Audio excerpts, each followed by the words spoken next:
اعوذ باللہ من الشیطان الرجیم بسم اللہ الرحمن الرحیم اللہم صلی علی محمد وعلی آل محمد کما صلیت علی ابراہیم وعلی آل ابراہیم انکا حمید مجید اللہم بارک علی محمد وعلی آل محمد کما بارکت علی ابراہیم وعلی آل ابراہیم انکا حمید مجید اللہم رب اشرح لی صدری ویسر لی امری واحلل عقدۃ من لسانی یفقہوا قولی۔ السلام علیکم۔ سنائیے ناظرین، آپ کیسے ہیں؟ اللہ کرے آپ خیر و عافیت سے ہوں، صحت و تندرستی کی حالت میں ہوں، اور اللہ تعالیٰ آپ کو نیکیوں کی توفیق بھی دے رہے ہوں۔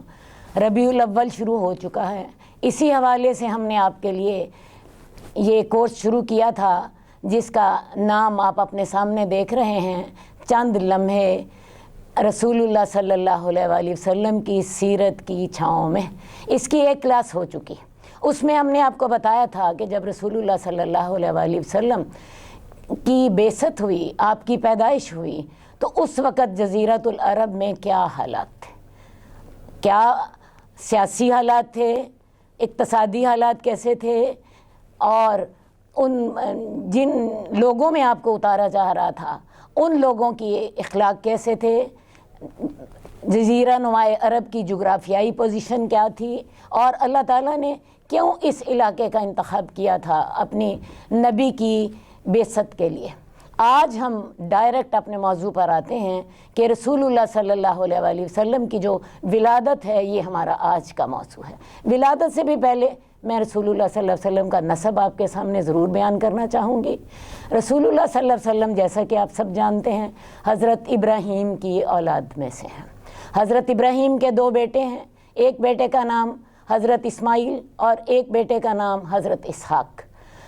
حضرت اسماعیل جو ہیں یہ مکے میں آباد ہوئے، اللہ کے حکم کے ساتھ حضرت ابراہیم انہیں ان کی والدہ کے ساتھ چھوڑ گئے، کیونکہ یہاں اللہ تعالیٰ نے اپنا گھر بنانا تھا اور یہاں اپنے نبی کو مبعوث کرنا تھا۔ تو حضرت اسماعیل جو ہیں ان کے 12 بیٹے ہوئے۔ ان 12 بیٹوں میں سے آگے پھر رسول اللہ صلی اللہ علیہ وسلم تک نسل چلی، تو رسول اللہ صلی اللہ علیہ وآلہ وسلم کا جو نسب ہے یہ حضرت اسماعیل تک آپ کی جو ہیں 61 نسلیں ہیں۔ حضرت ابراہیم سے رسول اللہ صلی اللہ علیہ وآلہ وسلم تک 2500 سال کا فاصلہ ہے۔ رسول اللہ صلی اللہ علیہ وسلم اور حضرت ابراہیم یا حضرت اسماعیل ہی کہہ لیجئے، ان دونوں کے درمیان 2500 سال کا فرق ہے۔ رسول اللہ صلی اللہ علیہ وسلم اپنا نسب جو تھے حضرت عدنان تک بتاتے تھے۔ حضرت عدنان تک 21 نسلیں ہیں، اور یہ بالکل بغیر کسی شک و شبہ کے معتبر ہیں۔ اس کے بعد حضرت عدنان سے آگے حضرت اسماعیل تک پھر جا کر 40 نسلیں ہیں۔ ان میں سے کچھ تاریخ کی جو ہیں گہرائیاں ان میں گم ہو گئیں، کچھ واضح ہیں۔ بہرحال یہ 61 نسلیں جو ہیں یہ رسول اللہ صلی اللہ علیہ وسلم اور حضرت ابراہیم کے درمیان میں ہیں۔ رسول اللہ صلی اللہ علیہ وآلہ وسلم کا تعلق جو تھا وہ بنو ہاشم سے تھا۔ مجھے میرا حال ہے تھوڑی سی تفصیل آپ کو اور بھی بتانی چاہیے۔ رسول اللہ صلی اللہ علیہ وسلم کے والد عبداللہ ہیں، عبداللہ کے والد عبد المطلب ہیں، عبد المطلب ان کے بعد ہاشم، ان کے بعد بنی عبد مناف، پھر قصی، پھر کلاب، اور پھر مرہ بن کعب بن لوئی بن غالب بن فہر۔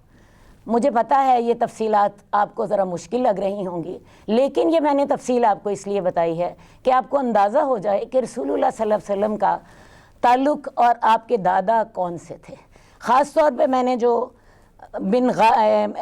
کعب بن لوئی بن غالب بن فہر کا جو ذکر کیا ہے، میں نے ان کا ذکر اس لیے کیا ہے کہ فہر ہی پہلے شخص ہیں جن کو قریش کہا گیا۔ قریش کا مطلب ہوتا ہے ویل مچھلی۔ آپ کو پتہ ہے ویل مچھلی بہت بڑی ہوتی ہے، بڑی عظیم ہوتی ہے۔ تو قریش ایک ان کے لیے یہ انہوں نے اپنے لیے یہ نام اس لیے انتخاب کیا تھا، اس میں ایک عظمت کا پہلو موجود تھا۔ تو یہ فخر وہ پہلے شخص ہیں جنہوں نے اپنے لیے قریش کا لقب منتخب کیا۔ اب رسول اللہ صلی اللہ علیہ وآلہ وسلم کی جو نسل ہے، اس میں سے 5ویں پشت پر پڑھتے ہیں قصی بن کلاب۔ قصی بن کلاب جو ہیں، ان کی اہمیت اس لیے ہے کہ انہوں نے مکے کو بہت ترقی دی۔ یہ پہلے شخص ہیں جنہوں نے قریش کو منظم کیا، پہلی دفعہ دارالندوہ قائم کیا۔ دارالندوہ ایک پارلیمنٹ ہاؤس اسے سمجھ لیجئے، وہ قائم کیا اور تمام قریش کو اطراف سے بلا کے مکے کے اندر ان کو آباد کیا۔ قصی بن کلاب سے پہلے ہر طرف خیمے ہی خیمے ہوتے تھے۔ یہ پہلے شخص تھے جنہوں نے مکہ میں عمارت بنائی، اور عمارت بھی میں نے آپ کو بتایا دارالندوہ کی عمارت بنائی۔ یہ قریش کے لیے ایک پارلیمنٹ ہاؤس قسم کی چیز تھی۔ تو اس کے بعد انہوں مکہ میں پھر گھروں کا بھی رواج ہوتا گیا۔ قصی بن کلاب نے کیا کیا کہ انہوں نے مکہ کا انتظام بھی بڑا بہترین کیا۔ انہوں نے 6 مناصب قائم کیے، اور وہ 6 مناصب کے نام تھے سقایا، رفادہ۔ تھوڑا تھوڑا سا آپ کو مطلب بھی بتاتی جاتی ہوں تاکہ آپ کو یہ باتیں مشکل نہ لگیں۔ سقایا سے مراد تھا حاجیوں کو پانی پلانا، رفادہ سے مراد تھا حاجیوں کو کھانا کھلانا۔ اس کے علاوہ انہوں نے حجابہ کا منصب قائم کیا۔ حجابہ سے مراد تھا بیت اللہ پر غلاف چڑھانا اور بیت اللہ کی حفاظت اور اس کی کلید برداری۔ اس کے علاوہ ایک اور انہوں نے منصب قائم کیا، اس کا نام تھا لواء۔ لواء سے مراد یہ تھا کہ جب جنگ ہوتی تو جنگ کا پرچم ان لوگوں کے ہاتھ میں ہوتا، اور یہ سارا انتظام یہ لوگ کرتے جن کو یہ عہدہ سپرد کیا جاتا۔ اس کے علاوہ قصی کا ایک اور بہت بڑا کام، جیسا کہ میں نے پہلے آپ کو بتایا ہے، دارالندوہ قائم کرنا تھا۔ قصی خود دارالندوہ کی سربراہی کرتا تھا، اس میں جو فیصلے ہوتے تھے وہ فیصلے کروانے اور پھر ان کو نافذ کرنے۔ یہ سارے منصب جو تھے یہ قصی بن کلاب نے قائم کیے، کچھ اپنے پاس رکھے، کچھ اپنی اولاد میں سے کچھ اور لوگوں کے سپرد کیے۔ تو قصی، جیسا کہ میں نے آپ کو کہا کہ یہ رسول اللہ صلی اللہ علیہ وسلم کے سلسلہ نسب میں 5ویں پشت پر پڑھتے ہیں، اور ان کی اہمیت اس حوالے سے بہت زیادہ ہے۔ قصی کی اولاد میں حضرت ہاشم تھا، قصی ہی کی اولاد میں ہاشم تھے۔ ہاشم جو تھے، انہوں نے رفادہ اور سقایا کا کام ان کے ذمہ تھا۔ انہوں نے اپنی ذمہ داریاں بڑی اچھی طرح پوری کیں۔ یہ بڑے مالدار اور بڑے معزز آدمی تھے، بڑے فیاض اور سخی تھے۔ ان کا نام، اصل نام تو کچھ اور تھا۔ ہاشم ان کا نام اس لیے پڑا کہ ہاشم کا معنی ہوتا ہے چورا چورا کرنے والا۔ ایک دفعہ مکے میں بالکل قحط پڑ گیا، انہوں نے شام سے غلہ منگوایا، اس کی روٹیاں پکوائیں، اور روٹیاں پکوا کے انہیں چورا چورا کر کے گوشت کے شوربے میں بگویا اور وہ حاجیوں کو کھلائیں۔ تب سے ان کا نام ہاشم پڑ گیا، چورا چورا کرنے والا۔ لیکن اس نام میں بھی آپ کو سمجھ آ رہی ہے ان کی سخاوت کا پہلو جو تھا وہ نمایاں تھا۔ ہاشم جو تھے یہ ایک دفعہ گئے سفر کرنے کے لیے شام کی طرف۔ ہاشمی وہ پہلے شخص ہیں جنہوں نے یہ 2 سفر جو تھے، ایک گرمیوں کا اور ایک سردیوں کا، اسے طے کیا تھا۔ ان کے پاس جب بادشاہ آتے تھے حج کے لیے یا طواف کے لیے، تو انہوں نے مختلف بادشاہوں سے ان کے علاقے میں تجارت کے لیے لائسنس حاصل کر لیے تھے۔ ان کے جو تجارتی قافلے تھے وہ ان علاقوں میں بڑی آزادی کے ساتھ جاتے، جبکہ دوسرے لوگوں کے قافلوں کو ان علاقوں میں جانے کے لیے بہت سی مشکلات کا سامنا کرنا پڑتا۔ تو ہاشم جو تھے یہ خود بھی تجارت کے لیے شام گئے اور مدینہ میں ٹھہرے۔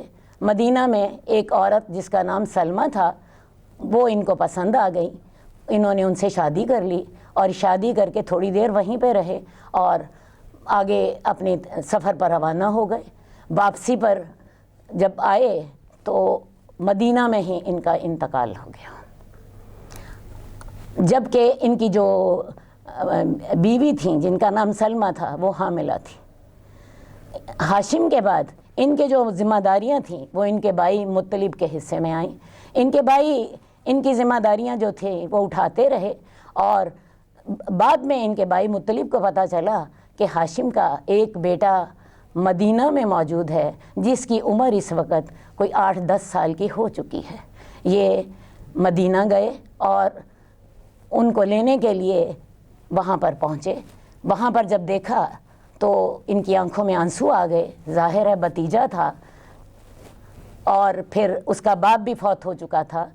ان کا نام شیبہ رکھا گیا تھا کیونکہ یہ جب پیدا ہوئے تو ان کے بالوں میں سفیدی تھی، تو شیبہ بوڑھے کو کہتے ہیں۔ بہرحال انہوں نے مطلب نے اس بھتیجے کو لے کے جانا چاہا۔ ان کی ماں جانے کی اجازت نہیں دیتی تھی، لیکن انہوں نے ان کی والدہ سے کہا کہ یہ بڑی عزت اور بڑی احترام کے مناسب کی طرف جا رہے ہیں۔ یہ سن کر ان کی والدہ نے جانے کی اجازت دے دی۔ اب جب مطلب اپنے بھتیجے کے ساتھ مکہ پہنچے تو لوگوں نے کہنا شروع کر دیا کہ یہ عبد المطلب ہیں، یعنی یہ مطلب کے غلام ہیں۔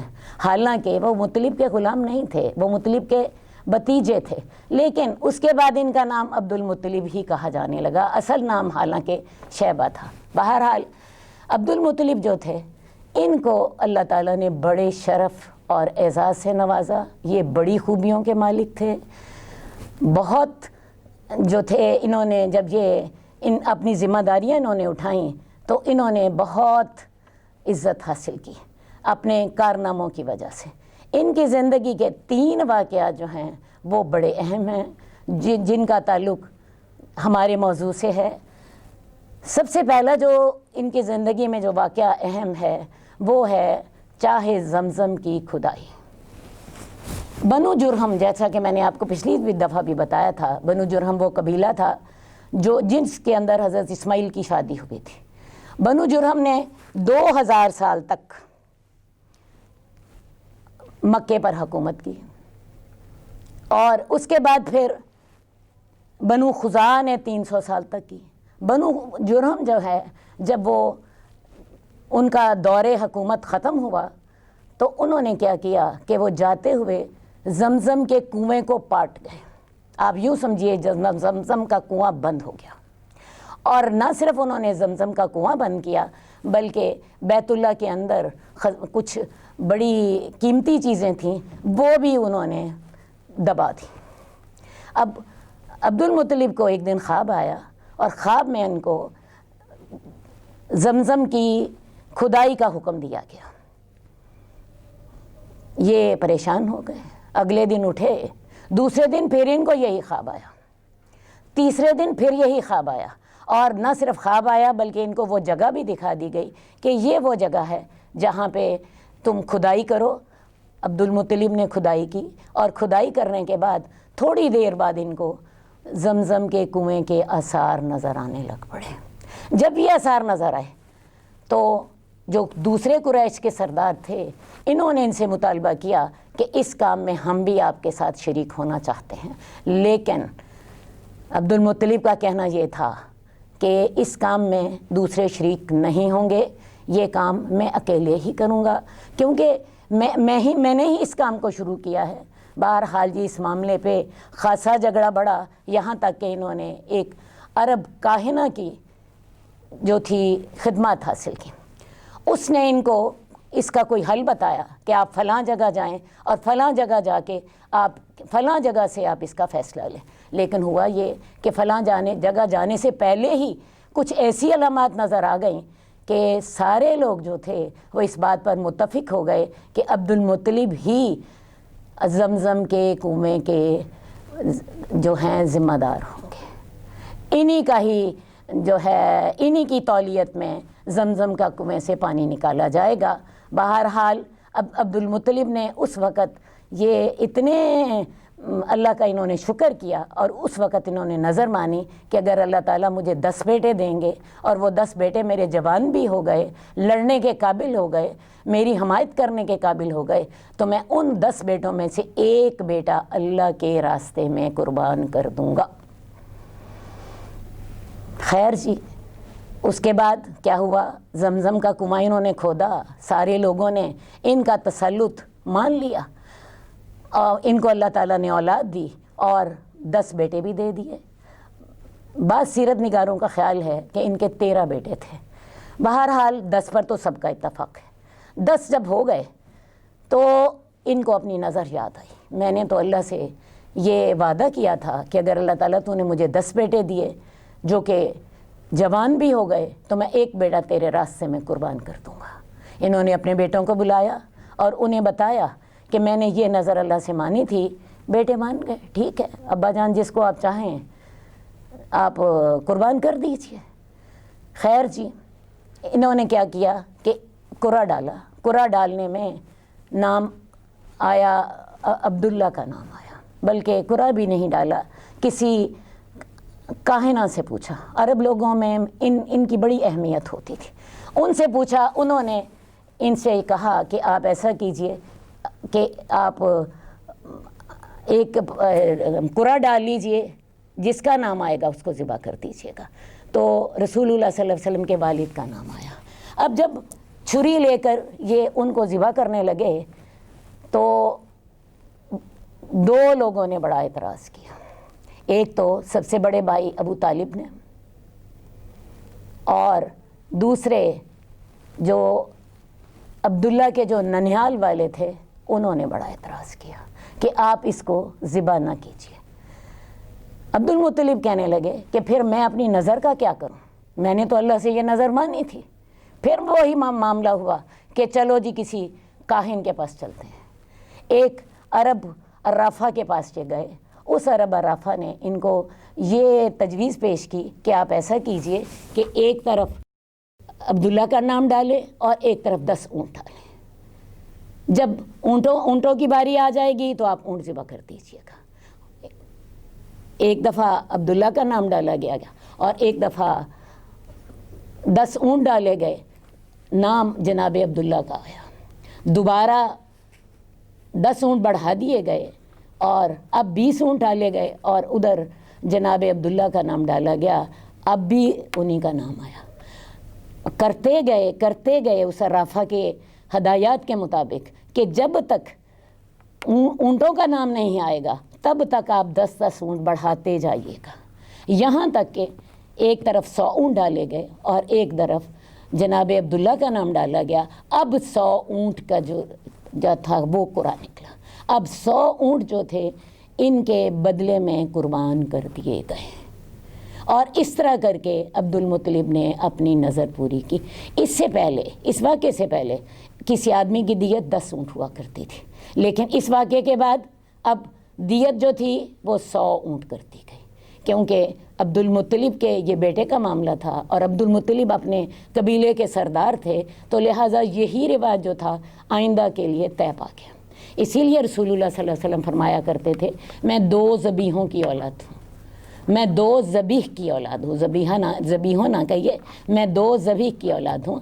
ایک ان میں سے حضرت اسماعیل تھے، آپ کو پتہ ہوگا کہ حضرت اسماعیل کو بھی اللہ تعالیٰ نے حکم دیا تھا کہ ان کو ذبح کر دیا جائے۔ حضرت اسماعیل نے کہا تھا کہ میں نے خواب میں دیکھا ہے کہ میں تجھے ذبح کر رہا ہوں، اور پھر حضرت اسماعیل جو تھے وہ اتنے سعید بیٹے تھے، اتنے باسعادت تھے، کہنے لگے یا ابت افعل ما تؤمر ستجدنی انشاءاللہ من الصابرین، ابا جان کر گزریے جو آپ چاہتے ہیں، جو آپ کا ارادہ کریں کر گزریے، آپ مجھے صبر کرنے والا پائیں گے۔ وہ علیحدہ بات ہے کہ اللہ تعالیٰ نے ان کی قربانی جو تھی اس کو تو قبول کر لیا، لیکن حضرت اسماعیل کی بجائے ایک مینڈا جو تھا وہ جنت سے بیچ دیا۔ اسی طرح جناب عبداللہ جو تھے ان کو بھی ان کے والد ذبح کرنے لگے تھے، ان کے بدلے میں 100 اونٹ ذبح کیے گئے تھے۔ تو رسول اللہ صلی اللہ علیہ وسلم کے اس فرمان کا مطلب یہی ہے کہ میں 2 ذبیح کی اولاد ہوں، ایک حضرت اسماعیل کی اور ایک ان کے والد جناب عبداللہ سے۔ جو آپ کے والد ہیں یہ اپنے باپ کی اولاد میں سے سب سے زیادہ خوبصورت، سب سے زیادہ فرما بردار اور سب سے زیادہ ممتاز تھے۔ بہرحال اللہ تعالیٰ نے اس طرح کر کے ان کی جان جو تھی وہ بچا دی۔ تیسرا واقعہ جو ہمیں عبد المطلب کی زندگی میں اہم واقعات میں جو شمار ہوتا ہے وہ تھا واقعہ فیل، جس کا ذکر قرآن مجید میں بھی آتا ہے، الم تری کیف فعل ربک باصحاب الفیل، کیا تو نے نہیں دیکھا اللہ تعالیٰ نے ہاتھی والوں کے ساتھ کیا کیا۔ اب یہ ہاتھی والوں کا قصہ کیا تھا؟ یہ قصہ یہ تھا کہ میں نے پچھلی دفعہ آپ کو بتایا تھا کہ جب رسول اللہ صلی اللہ علیہ وآلہ وسلم اس دنیا میں تشریف لائے تو اس وقت یمن میں عیسائی حکومت تھی، یمن میں عیسائی حکومت تھی۔ یمن کا جو بادشاہ، یمن کا جو گورنر تھا، اس کا نام ابرہہ تھا۔ یہ رومی حکومت کی طرف سے وہاں مقرر کیا گیا تھا۔ اس نے جب دیکھا کہ بیت اللہ کی وجہ سے عرب کے لوگوں کو بہت سے فوائد ہیں، ان کو معاشی فائدے ہیں، ان کو جو ہیں سیاسی فائدے ہیں، ان کو دینی فائدے ہیں، تمام دنیا کے لوگ جب وہاں پہ حج اور طواف کے لیے آتے ہیں تو ان کو بہت سے مفادات حاصل ہوتے ہیں۔ حرم میں امن تھا، حرم میں رزق تھا، حرم میں جو تھی معاشی سرگرمیاں تھیں، حرم دنیا کی بہت بڑی منڈی تھا۔ تو ابرہہ کے دل میں خیال آیا یہ سارے فائدے جو ہیں وہ ہم کیوں نہ حاصل کریں۔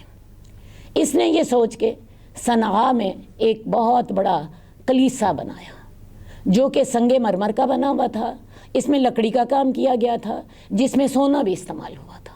اس نے بڑی محنت سے بڑا شاندار کلیسا بنایا اور اس نے ارادہ کیا کہ میں حج کو بیت اللہ سے اس کلیسا کی طرف پھیر دوں گا۔ اب جب قریش میں سے لوگوں نے یہ بات سنی تو قریش میں سے ہی بنی کنانہ کا ایک شخص تھا، اس کو بڑی غیرت آئی۔ اس نے کیا کیا کہ رات کے وقت آنکھیں بچا کے اس کلیسا میں چلا گیا اور وہاں پخانہ کر دیا، اس کو ناپاک کر دیا۔ ابرہہ کو بڑا غصہ آیا۔ ایک تو وہ جو اس نے اتنی محنت سے کلیسا بنایا تھا اور جو اس کا ارادے تھے وہ پامال ہو رہے تھے، دوسرے اس کو اس بات پہ بڑا غصہ آیا کہ اس کلیسا کو اس کے ساتھ انہوں نے یہ اتنی ناپاک حرکت کی ہے۔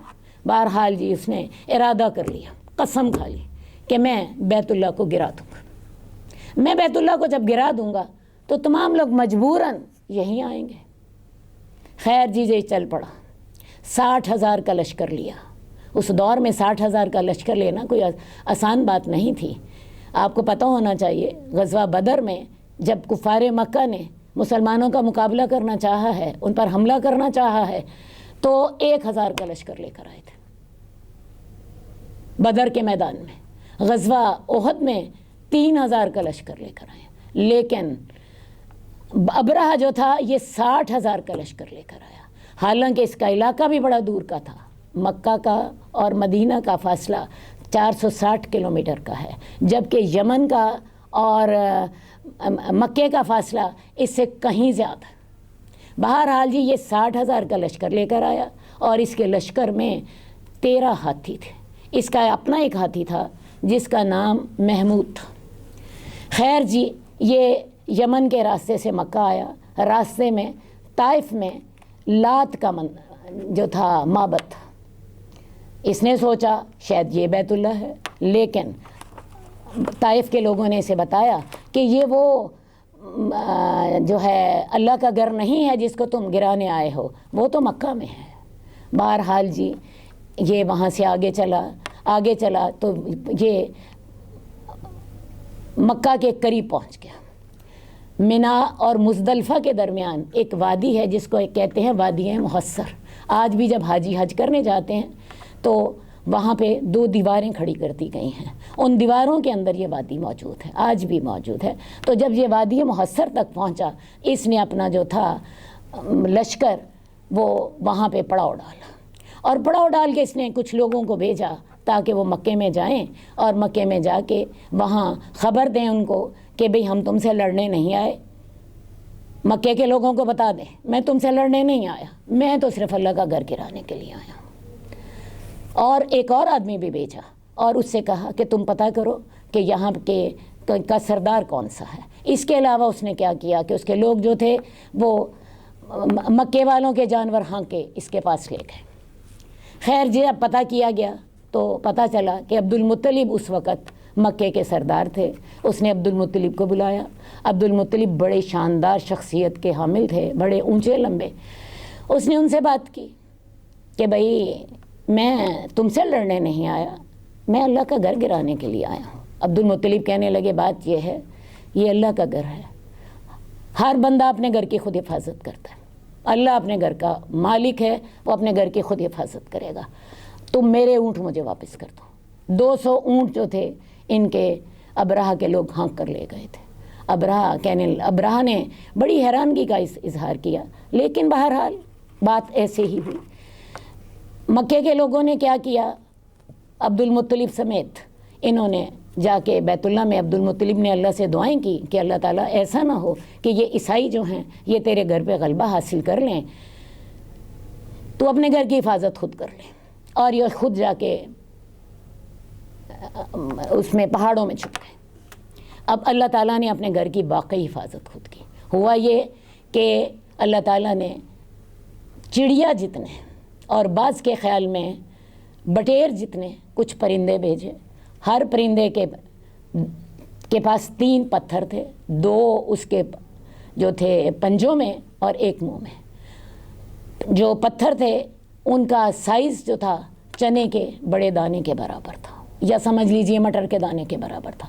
وہ جس کو لگتے تھے وہ آدمی جو تھا اس کو ایک دانہ نکلتا، ایک پھنسی سی پیدا ہوتی اور وہ ختم ہو جاتا۔ تقریباً 1/3 لشکر تو وہیں ختم ہو گیا، باقی بھاگے واپس۔ ابرہہ کا اپنا حال یہ تھا کہ یہ جو ہے آگے کافی دیر تک چلا گیا، لیکن اس کا دل جو تھا وہ پھٹ گیا تھا، اس کا جو تھا سینہ پھٹ گیا تھا، اس کا دل باہر آ گیا، یہ بالکل چوزے جیسا ہو گیا تھا اور پھر یہ مر گیا۔ تو یہ سارا کچھ عبد المطلب کے دور میں ہوا، اور لوگوں نے جب دیکھا کہ اللہ تعالیٰ نے اپنے گھر کی اتنی حفاظت کی ہے تو عرب لوگوں نے 7 سال پھر شرک نہیں کیا۔ انہوں نے کھلا نشان دیکھا کہ اللہ تعالیٰ نے کس طرح اپنے گھر کی حفاظت خود کی ہے۔ یہ سارا واقعہ الم تر کیف فعل ربک باصحاب الفیل اس میں موجود ہے۔ الم یجعل کیدہم فی تضلیل وارسل علیہم طیرا ابابیل ترمیہم بحجارۃ من سجیل فجعلہم کعصف معقول۔ تو یہ سارا واقعہ اللہ تعالیٰ نے قرآن مجید میں ذکر کیا ہوا ہے۔ تو یہ تو تھے واقعات عبد المطلب کی زندگی کے جو 3 اہم واقعات تھے۔ اب بات پھر وہی ہو رہی ہے کہ رسول اللہ صلی اللہ علیہ وسلم کا یہ خاندان تھا۔ رسول اللہ صلی اللہ علیہ وسلم کا جو نسب کے اعتبار سے آپ بہترین خاندان میں پیدا کیے گئے تھے۔ صحیح مسلم کی روایت ہے کہ رسول اللہ صلی اللہ علیہ وسلم نے فرمایا اللہ تعالیٰ نے حضرت ابراہیم کی اولاد میں سے حضرت اسماعیل کا انتخاب کیا، حضرت اسماعیل کی اولاد میں سے بنو کنانہ کا انتخاب کیا، بنو کنانہ کی اولاد میں سے قریش کا انتخاب کیا، قریش میں سے بنو ہاشم کا انتخاب کیا، اور بنو ہاشم میں سے میرا انتخاب کیا۔ میں اپنی ذات کے اعتبار سے بھی بہترین ہوں اور میں اپنے حسب نسب کے اعتبار سے بھی بہترین ہوں۔ تو لہٰذا رسول اللہ صلی اللہ علیہ وسلم کا یہ خاندان ہے اور یہ ہے آپ کا حسب نسب۔ اس خاندان میں رسول اللہ صلی اللہ علیہ وسلم کی ولادت ہوئی۔ اچھا جی، رسول اللہ صلی اللہ علیہ وسلم جو ہیں یہ مکہ میں شیب بنی ہاشم کے اندر 9 ربیع الاول بروز پیر صبح کے وقت پیدا ہوئے۔ اگر جو ہے عیسائی اگر عیسوی سن کا خیال رکھیں، اگر عیسوی سن کا خیال رکھیں تو آپ کی پیدائش 20 اپریل 571 میں ہوئی۔ وقت میں نے آپ کو بتایا صبح کا تھا، دن پیر کا تھا۔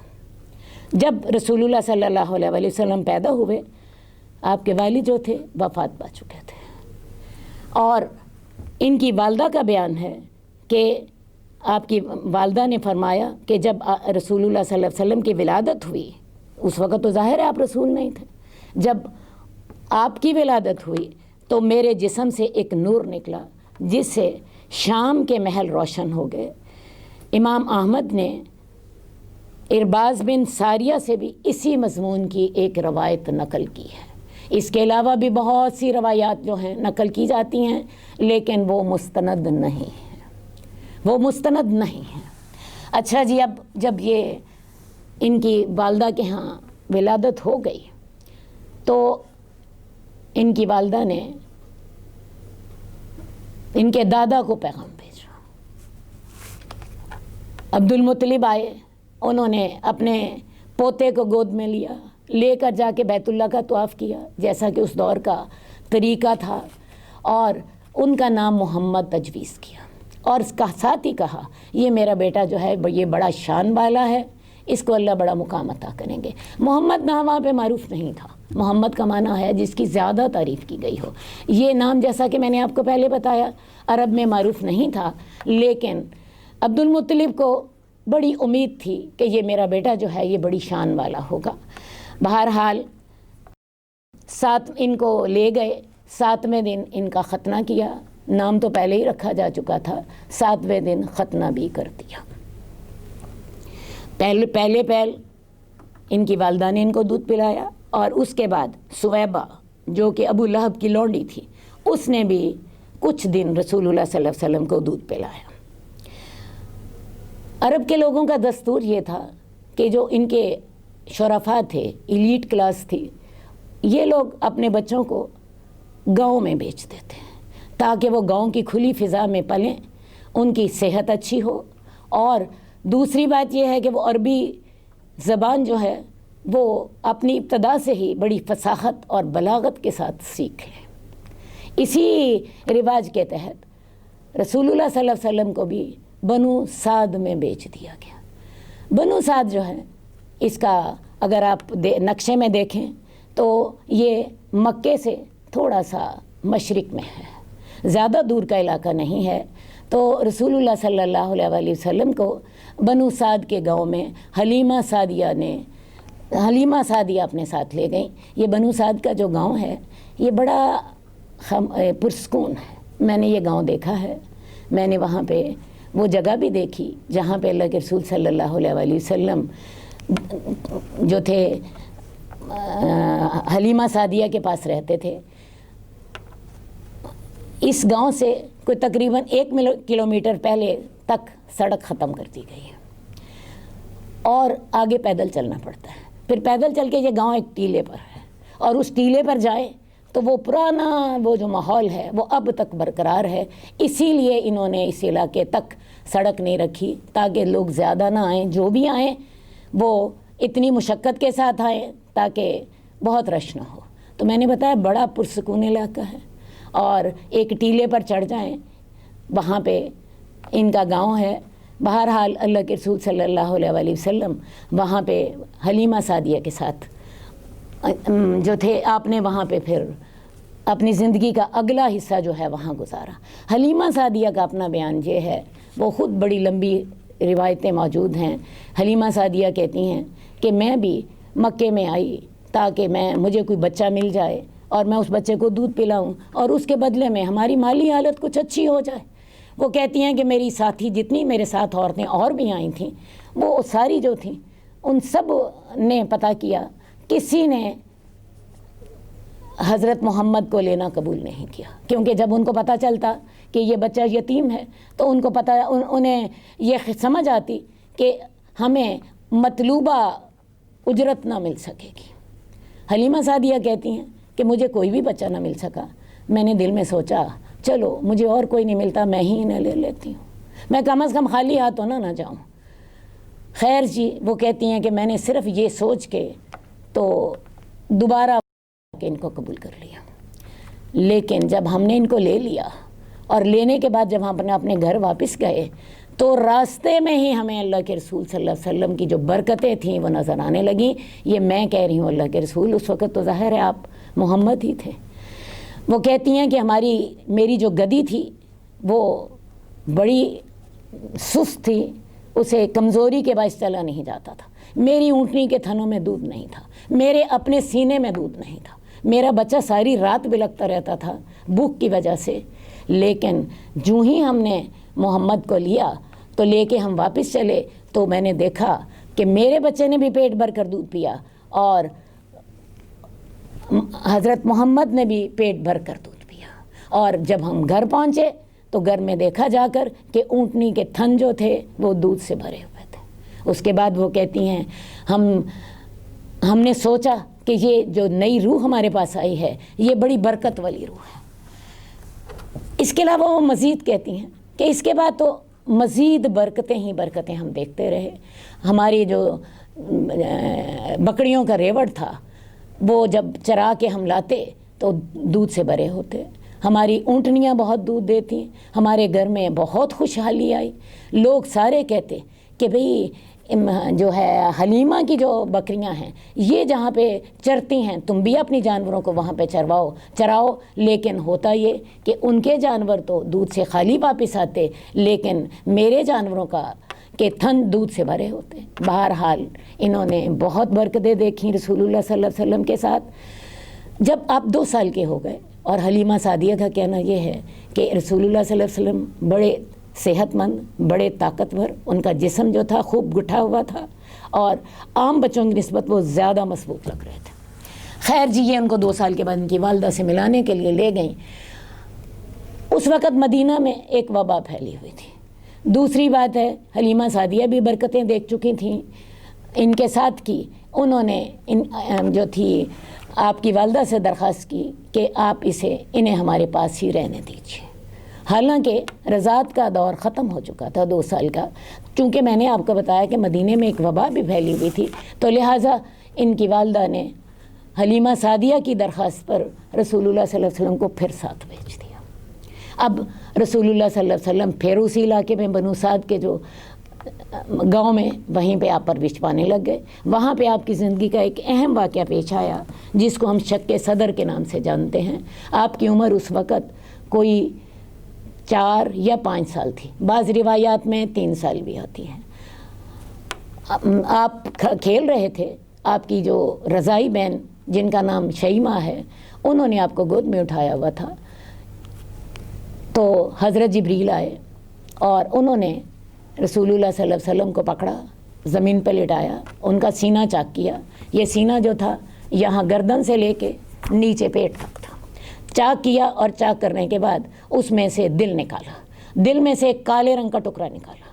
دل کو پہلے زمزم کے پانی سے دھویا، اس میں سے ایک کالے رنگ کا ٹکڑا نکالا اور اس کو پھینک دیا، یہ شیطان کا حصہ ہے۔ اور پھر اس کو دوبارہ دل کو وہاں پہ رکھا اور رکھ کے یہ سینے کو سی دیا۔ رسول اللہ صلی اللہ علیہ وسلم ظاہر ہے رو رہے ہیں، چیخ رہے ہیں۔ شیمہ گھر گئیں بھاگی ہوئی اور انہوں نے کہا، گھر جا کے شور مچایا، محمد کو کسی نے قتل کر دیا۔ گھر والے بھاگے آئے۔ اللہ کے رسول کا رنگ زرد تھا، آپ اس وقت لیٹے ہوئے تھے اور آثار موجود تھے۔ بہرحال جو حلیمہ سعدیہ تھیں وہ اس واقعے سے گھبرا گئیں۔ انہوں نے کیا کیا کہ ان کو واپس لے گئے ان کی والدہ کے ساتھ کہ اللہ نہ کرے کوئی ایسا معاملہ پھر ہوا تو ہم کہاں سے بچہ والدہ کو دیں گے۔ تو یہ 4 سال کی عمر میں، یا اگر یہ واقعہ 5 سال کی عمر میں ہوا ہے، ویسے عام طور پہ 4 سال کا ذکر ہی ہے، تو یہ آپ اپنی والدہ کے پاس واپس ان کی سایہ شفقت میں پہنچ گئے۔ یہ جو سینہ سیا گیا تھا، حضرت انس کی روایت موجود ہے کہ میں رسول اللہ صلی اللہ علیہ وسلم کے پیٹ مبارک پر ان کے اثرات دیکھتا تھا، وہ جو سینہ سیا گیا تھا اس کے اثرات میں دیکھتا تھا۔ اب جی آگے چلتے ہیں۔ رسول اللہ صلی اللہ علیہ وسلم اپنی والدہ کے سایہ شفقت میں آ گئے۔ اب ان کی والدہ نے چاہا کہ میں اپنے خامند کی قبر کی زیارت کروں۔ جب ان کے خامند فوت ہوئے ہیں تو اس وقت تو یہ حاملہ تھیں، ویسے بھی اس دور میں کوئی سفر اتنا آسان نہیں تھا کہ یہ اسی وقت چل پڑتی، چلی بھی جاتی تو کم از کم 8 دن کا سفر تھا۔ بہرحال اب انہوں نے ارادہ کیا کہ میں اپنے بیٹے کے ساتھ جا کے اپنے شوہر کی قبر کی زیارت کروں۔ انہوں نے کیا کیا کہ خود اور اپنا بیٹا اور ساتھ ہی عبد المطلب کو بھی ساتھ تیار ہو گئے کہ وہ اپنے بیٹے کی قبر کی زیارت کریں، جناب آمنہ اپنے شوہر کی قبر کی زیارت کریں، اور حضرت محمد صلی اللہ علیہ وسلم اپنے والد کی قبر کی زیارت کریں۔ ساتھ انہوں نے ام ایمن کو لے لیا جو کہ جناب عبداللہ کی لونڈی تھی، اور گھر میں ایک بڑی خاتون کی حیثیت سے رہتی تھیں، بلکہ رسول اللہ صلی اللہ علیہ وسلم نے ان کا دودھ بھی پیا تھا۔ بہرحال یہ چاروں جو ہیں یہ یثرب کی طرف روانہ ہوئے۔ یثرب میں جیسا کہ میں نے بتایا عبد المطلب کی ننہال بھی تھی، یہ وہاں ٹھہرے اور وہاں پہ تقریباً کچھ دیر ٹھہرے، کوئی تقریباً 1 ماہ۔ واپسی کا جب سفر ہوا تو راستے میں ابوا کے مقام پر جناب آمنہ جو ہیں بیمار ہو گئیں اور وہیں پہ وفات بھی ہو گئی۔ اندازہ کیجئے ایک بچہ ہے جو یتیم ہے، باپ پہلے سر پہ نہیں ہے، اب والدہ بھی 6 سال کی عمر میں فوت ہو گئی ہے۔ اندازہ کریں کہ ایمن انہیں کس طرح بلکتا ہوا لے کے واپس مکے آئی ہوں گی۔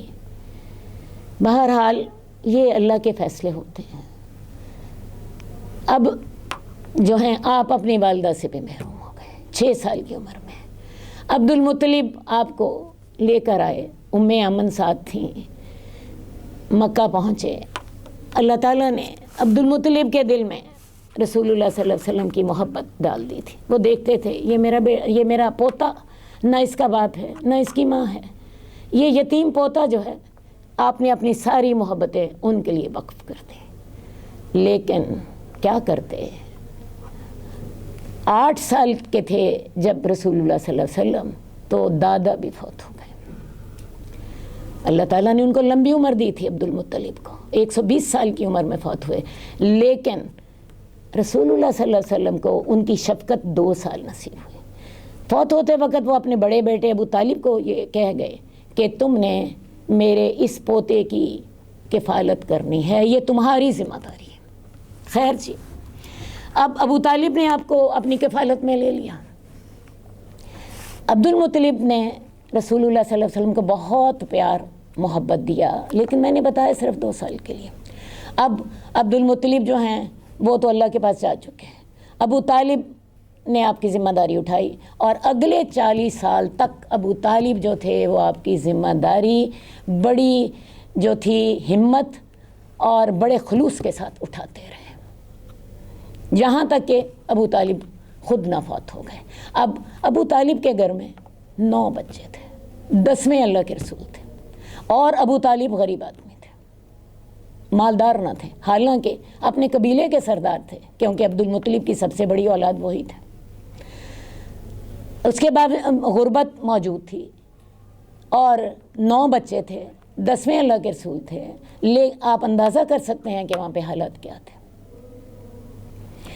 وہاں پہ اب آپ کی پرورش ہونے لگ پڑی۔ جیسا کہ میں نے پہلے آپ کو بتایا کہ عبد المطلب کی جو تھی وصیت تھی، اس کے مطابق ابو طالب نے رسول اللہ صلی اللہ علیہ وسلم کی جو کفالت تھی، آپ کی ذمہ داری بڑی محبت کے ساتھ ادا کی۔ اللہ تعالیٰ نے وہاں پر بھی آپ پر ایک کرم کر دیا۔ ابو طالب کی جو بیوی تھیں جن کا نام فاطمہ تھا، وہ بھی رسول اللہ صلی اللہ علیہ وسلم کے ساتھ بہت محبت سے پیش آتی ہیں۔ حدیث میں آتا ہے کہ جب وہ فوت ہو گئیں تو رسول اللہ صلی اللہ علیہ وسلم نے ان کو خود دفن کیا۔ ان کو اللہ تعالیٰ نے ایمان کی دولت نصیب کر دی تھی۔ ابو طالب تو مسلمان نہ ہو سکے، لیکن ان کی جو بیوی تھیں فاطمہ وہ ایمان لا چکی تھی۔ رسول اللہ صلی اللہ علیہ وسلم نے انہیں ہاتھوں سے قبر میں اتارا اور ساتھ ہی یہ کہا، یہ میری ماں کے بعد میری دوسری ماں تھی، خود بھوکی رہتی تھیں، مجھے کھانا کھلا دیتی تھی۔ تو ان حالات میں رسول اللہ صلی اللہ علیہ وآلہ وسلم اب اپنا جو لڑک پن کا دور ہے وہ گزار رہے ہیں۔ 10 سال کی عمر میں رسول اللہ صلی اللہ علیہ وسلم بکریاں چراتے تھے۔ جس عمر میں ہمارے بچے جو ہیں وہ سوائے نخرے کرنے کے اور کچھ بھی نہیں کر رہے ہوتے، تو رسول اللہ صلی اللہ علیہ وسلم 10 سال کی عمر میں اپنی تلاش معاش کے لیے مکے کے لوگوں کی بکریاں چراتے تھے۔ حدیث میں یہ بھی آتا ہے کہ بڑی تھوڑی اجرت پر چراتے تھے۔ اب یہی شغل آپ کا جاری رہا۔ 15 سال کی عمر میں جنگ فجار ہوئی۔ جنگ فجار میں آپ اپنے چچاؤں کے ساتھ شامل تھے، انہیں تیر پکڑاتے تھے۔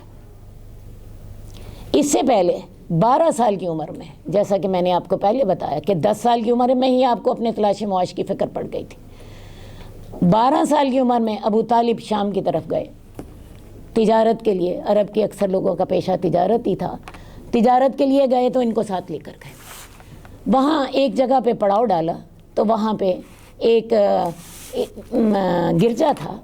اس میں سے ایک پادری نکلا جس کا نام برجیس تھا. وہ اپنی کلیسا سے بہت کم نکلتا تھا. وہ باہر نکلا اور اس نے ابو طالب سے پوچھا یہ بچہ کون ہے؟ ابو طالب کہنے لگے یہ میرا بھتیجا ہے. وہ کہنے لگے اس کو واپس لے جاؤ، یہ نبی ہے اور مجھے ڈر ہے کہ یہود کہیں سے قتل نہ کرتے. ابو طالب نے پوچھا کہ تمہیں کیسے پتہ چلا؟ وہ جو تھا راہب جس کا نام میں نے آپ کو بتایا برجیس تھا، لیکن اس کو بحیرہ راہب کے نام سے عام طور پر پکارا جاتا تھا. وہ کہنے لگا کہ بات یہ ہے کہ میں نے دیکھا کہ یہ جہاں ٹھہرتا تھا، جہاں سے گزرتا تھا، پتھر، شجر، حجر سب اس کو سجدہ کرتے تھے. اور یہ جو شجر اور حجر ہیں یہ صرف نبی ہی کو سجدہ کرتے ہیں. اس کے علاوہ میں اس کو مہر نبوت سے بھی پہچانتا ہوں. پچھلی دفعہ میں نے آپ کو بتایا تھا رسول اللہ صلی اللہ علیہ وسلم کی جو تھیں آمد کی بشارتیں موجود تھیں، تو مہر نبوت بھی ان میں سے ایک بڑی اہم آپ کی نشانی تھی. تو وہ بحیرہ راہب کہنے لگا میں ان کو مہر نبوت سے بھی پہچانتا ہوں، ایسا کرو ان کو واپس بھیج دو، یہود کہیں انہیں قتل نہ کرتے. خیر جی ابو طالب نے انہیں واپس بھیج دیا. یہ 12 سال کی عمر کی بات ہے.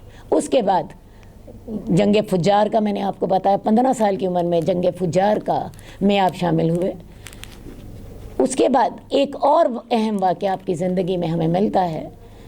جب آپ 15 سال سے ذرا بڑے ہوئے تو حلف الفضول میں شامل ہوئے. یہ جو حلف الفضول تھا یہ کچھ لوگوں نے ایک معاہدہ کیا تھا اور اس معاہدے کی بنیاد یہ تھی کہ ہم کسی بھی مظلوم کی مدد کریں گے.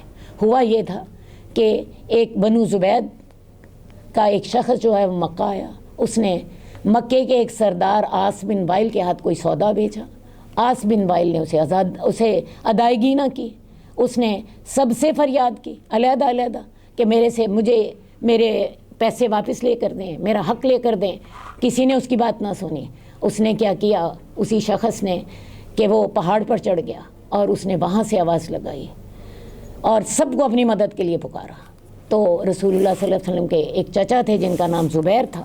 انہوں نے بھاگ دوڑ کی اور بہت سے قریشی سرداروں کو اکٹھا کیا. یہ لوگ عبداللہ بن جدعان ایک معروف آدمی تھا، اس کے گھر اکٹھے ہوئے اور انہوں نے یہ طے کیا کہ کوئی بھی مظلوم ہوگا، وہ کسی بھی قبیلے سے ہوگا، وہ اس کی حیثیت کیسی بھی ہو، ہم اس کی مدد کریں گے. اس بات پر یہ سارے لوگ اکٹھے ہوئے. اس کو حلف الفضول کہتے ہیں اور رسول اللہ صلی اللہ علیہ وسلم بھی اس میں شامل ہوئے تھے. اور آپ فرمایا کرتے تھے نبوت کے بعد بھی کہ اگر آج بھی مجھے دعوت دی جائے تو میں ایسے معاہدے میں شامل ہونے کے لیے تیار ہوں. ٹھیک ہے جی. آپ 25 سال کے تھے تو حضرت خدیجہ جو تھیں انہوں نے اپنا مال دے کر آپ کو تجارت کے لیے بھیجا. لیکن اس سے پہلے رسول اللہ صلی اللہ علیہ وسلم میں نے بتایا 12 سال کی عمر میں ان کے چچا ان کو تجارت کے لیے کہ جا چکے تھے. اور حضرت خدیجہ نے بھی جب ان کو تجارت کے لیے اپنا مال دینے کے لیے منتخب کیا ہے تو ظاہر ہے انہوں نے رسول اللہ صلی اللہ علیہ وسلم کے اندر ایسی کوالٹیز دیکھی تھیں کہ جس کے مطابق وہ سمجھتی تھیں کہ یہ میرا مال لے جانے کے لیے مناسب آدمی ہے. یوں محسوس ہوتا ہے کہ اللہ کے رسول اس سے پہلے بھی تجارتی سرگرمیوں میں مصروف تھے تو ان کی صلاحیت واضح ہوئی اور حضرت خدیجہ نے انہیں اپنا مال دے کر شام کے لیے بھیجا. حضرت خدیجہ جو تھیں ان کے والد خویلد جو تھے بہت مالدار آدمی تھے، وہ فوت ہو گئے تو ان کا سارا کاروبار حضرت خدیجہ کے ہاتھ میں آ گیا. وہ مختلف آدمیوں کو مقرر کرتی اور ان کے ذریعے سے تجارت کرتی. تو رسول اللہ صلی اللہ علیہ وسلم کو انہوں نے منتخب کیا. اس سے پہلے آپ کے چچا آپ کو یہ مشورہ دے چکے تھے کہ تم خود کیوں نہیں جاتے خدیجہ کے پاس اور اس کا مال اس سے کیوں نہیں درخواست کرتے کہ وہ تمہیں اپنا مال دے کر شام بھیجیں. لیکن اللہ کے رسول یہ انتظار کر رہے تھے کہ وہ خود ان سے رابطہ کریں۔ باقی یہ قریبی رشتہ دار تھے۔ حضرت جو خویلد جو ہیں، حضرت خدیجہ کے جو بھائی ہیں، ان کا نام عوام تھا۔ ان کی جو بیوی ہیں حضرت صفیہ، یہ رسول اللہ صلی اللہ علیہ وسلم کی سگی پھپھی تھی، اتنا رشتہ قریبی تھا۔ تو یہ آپ یوں سمجھیں کہ بالکل قریبی رشتہ داریاں تھیں۔ تو حضرت خدیجہ نے ان کو منتخب کیا، رسول اللہ ساتھ ہی اپنے غلام میسرہ کو بھی ساتھ کر دیا۔ جب رسول اللہ صلی اللہ علیہ وسلم تجارت کر کے واپس آئے، دگنا نفع ہوا، اور میسرہ جو تھا وہ رسول اللہ صلی اللہ علیہ وسلم پر دل و جان سے فدا ہو چکا تھا، کیونکہ آپ کا کردار اتنا اچھا تھا، آپ کا رویے اتنے بہترین تھے، نفع بھی پہلے سے دگنا ہوا تھا۔ اور ایک اور خاص بات جو حضرت خدیجہ نے دیکھی وہ یہ تھی کہ اللہ کے رسول جب آ رہے تھے تو بادل آپ کے اوپر سایہ کر رہے تھے۔ یہ چیز حضرت خدیجہ نے خود دیکھی اپنی آنکھوں کے ساتھ، نہ صرف خود دیکھی بلکہ اپنی سہیلیوں کو بھی دکھائی۔ آپ جہاں جہاں سے گزرتے تھے بادل آپ پر سایہ کیے ہوتے تھے۔ خیر جی، حضرت خدیجہ نے آپ کو خود نکاح کا پیغام بھیجا اپنی سہیلی نفیسہ کے ذریعے۔ نفیسہ نے جا کے رسول اللہ صلی اللہ علیہ وسلم سے بات کی۔ رسول اللہ صلی اللہ علیہ وسلم نے فرمایا کہ میں نکاح کیسے کر سکتا ہوں، میرے پاس تو مال نہیں ہے۔ نفیسہ کہنے لگی اس کا ذمہ میرے سر پہ چھوڑ دیجیے۔ اس نے بتایا کہ حضرت خدیجہ نے آپ کو نکاح کا پیغام بھیجا ہے، تو اس لیے مال کا مسئلہ نکال دیجیے، آپ صرف اتنا بتائیں کہ آپ راضی ہیں۔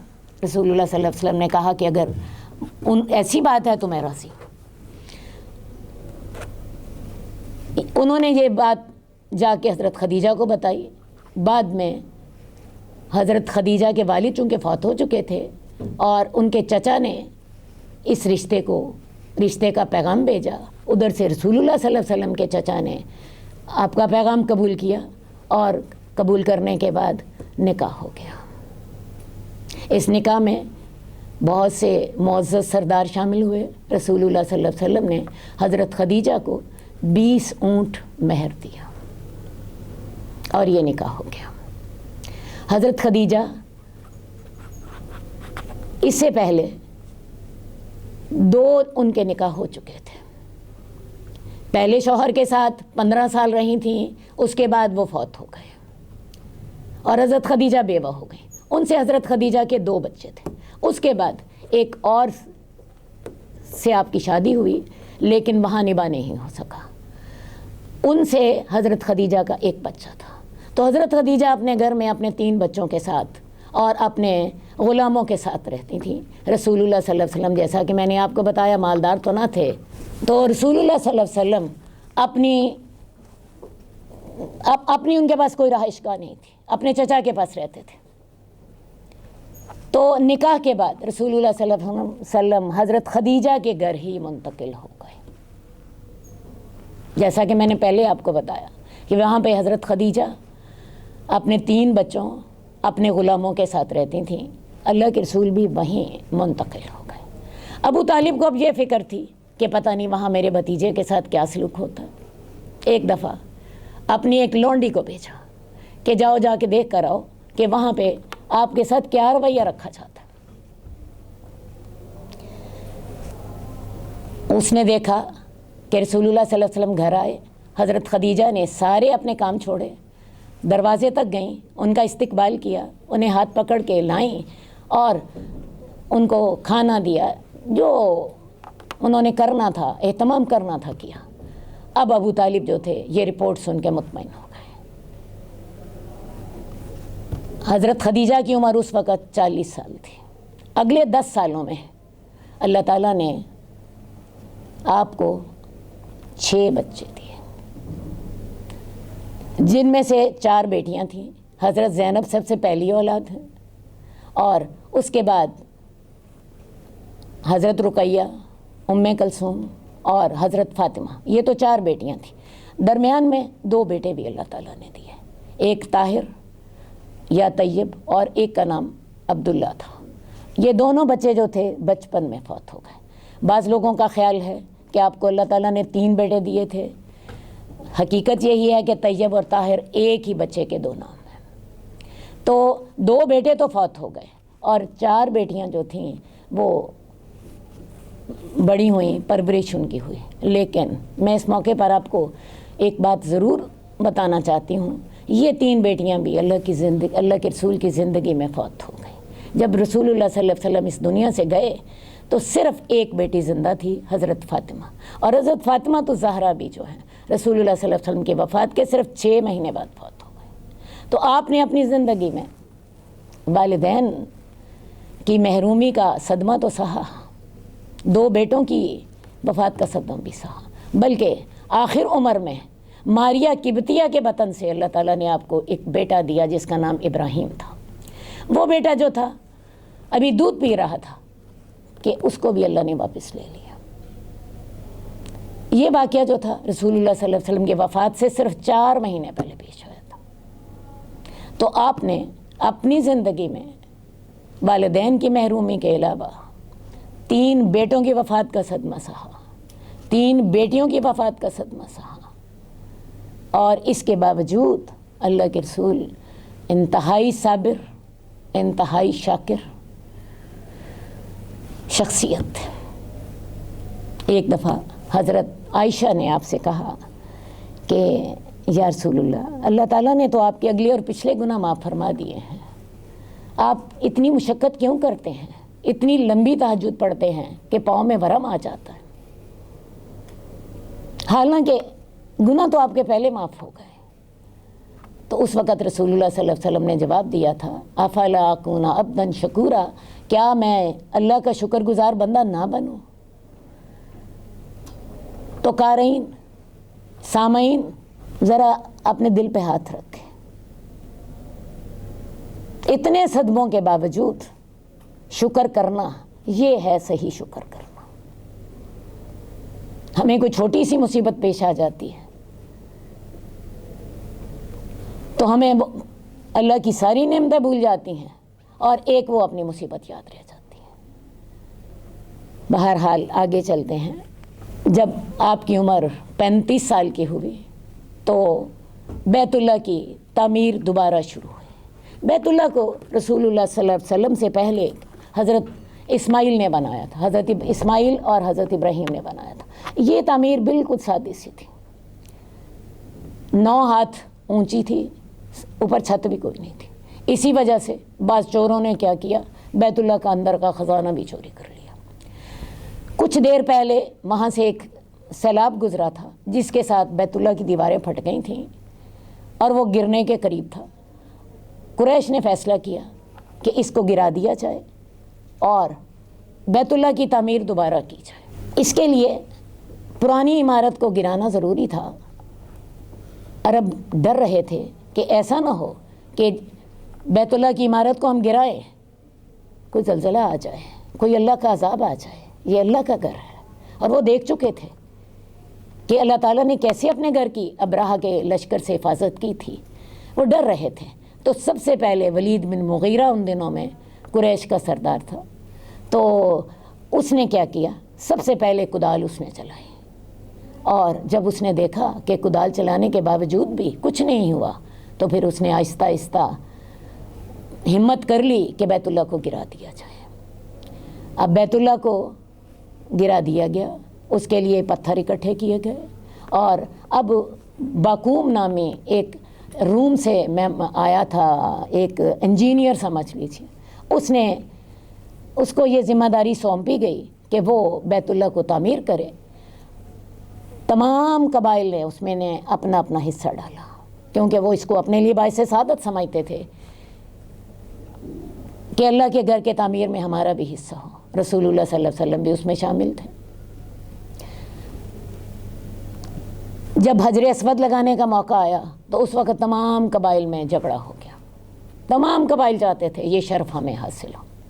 قریب تھا کہ اس معاملے میں خون ریزی ہو جاتی کہ عرب لوگوں نے ایک فیصلہ کیا کہ کل جو سب سے پہلے شخص بیت اللہ میں داخل ہوگا ہم اس کو اپنا ثالث بنا لیں گے، اور وہ جو ہمارے لیے فیصلہ کرے گا ہم اس کا فیصلہ قبول کر لیں گے۔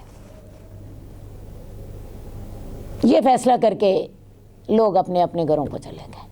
اگلے دن جو سب سے پہلے بیت اللہ میں داخل ہوئے وہ کون تھے؟ حضرت محمد صلی اللہ علیہ وآلہ وسلم۔ ان کو جب لوگوں نے دیکھا داخل ہوتے ہوئے، پکار اٹھے، یہ صادق ہیں، یہ امین ہیں، ہم ان کے فیصلے پہ راضی ہیں۔ اب رسول اللہ صلی اللہ علیہ وسلم نے بھی بڑی حکمت کے ساتھ فیصلہ کیا۔ آپ نے ایک چادر بچھائی، اس چادر کے اوپر حجر اسود کو رکھا اور اس چادر کے کنارے جو تھے تمام اہم سرداروں کو پکڑا دیے، تمام اہم لوگوں کو پکڑا دیے۔ وہ سارے لوگوں نے مل کے وہ چادر اٹھائی۔ آپ یوں سمجھیے کہ حجر اسود کو وہ اٹھا کے لے گئے، اور جب اس کو لگانے کا موقع پیش آیا تو آپ نے اپنے دستے مبارک سے اسے پکڑا اور اس کی جگہ پہ فکس کر دیا۔ تو یہ فیصلہ جو تھا رسول اللہ صلی اللہ علیہ وسلم نے بڑی حکمت کے ساتھ کیا تھا۔ اس کے ساتھ آپ کو یہ بھی اندازہ ہوتا ہے کہ اس معاشرے میں آپ کی کیا اہمیت تھی، لوگ آپ کے فیصلوں پہ مطمئن ہوتے تھے اور آپ کی دل سے قدر کرتے تھے۔ بہرحال یہ 35 سال کی عمر میں یہ واقعہ پیش آیا۔ میں نے آپ کو بتایا کہ 25 سال سے لے کے 35 سال کی عمر تک آپ کے ہاں 10 بچے ہوئے، آپ کے ہاں 6 بچے ہوئے۔ حضرت خدیجہ 40 سال سے لے کے 50 سال کی عمر تک ان کے ہاں اولاد ہوئی۔ اس وقت تک 35 سال کی عمر تک آپ کی جو تھے بچے ہو چکے تھے۔ حضرت فاطمہ جو ہیں ان کی پیدائش نبوت سے 5 سال قبل کی ہے۔ آپ اپنے گھر میں بڑے امن اور محبت سے رہ رہے تھے۔ وقت کم ہوتا ہے ورنہ دل چاہتا ہے کہ زیادہ تفصیل آپ کو بتائی جائے۔ حضرت خدیجہ نے جو آپ سے نکاح کیا تھا، حضرت خدیجہ کو ایک خواب آئی تھی، اور وہ خواب یہ تھی کہ ایک چاند میرے گھر میں اترا ہے، یا شاید سورج، اور اس کی جو ہے پہلے تو میرے گھر میں اس کی روشنی ہوئی ہے، پھر اس کی روشنی ساری دنیا میں پھیل گئی۔ یہ ورقہ بن نوفل کے پاس گئیں۔ ورقہ بن نوفل جو تھے وہ ان کے چچا زاد بھائی تھے اور عیسائی تھے۔ آپ یوں سمجھے وہ اس وقت جو دین موجود تھا وہ اس دین پر چلنے والے صحیح آدمی تھے۔ یہ اپنے چچا زاد بھائی کے پاس گئیں، انہیں جا کے اپنی خواب بتائی۔ انہوں نے اس کی تعبیر یہ بتائی کہ نیا جو نبی آنے والا ہے وہ تمہارے گھر میں آئے گا۔ ان کے ذہن میں اپنی یہ خواب تھی۔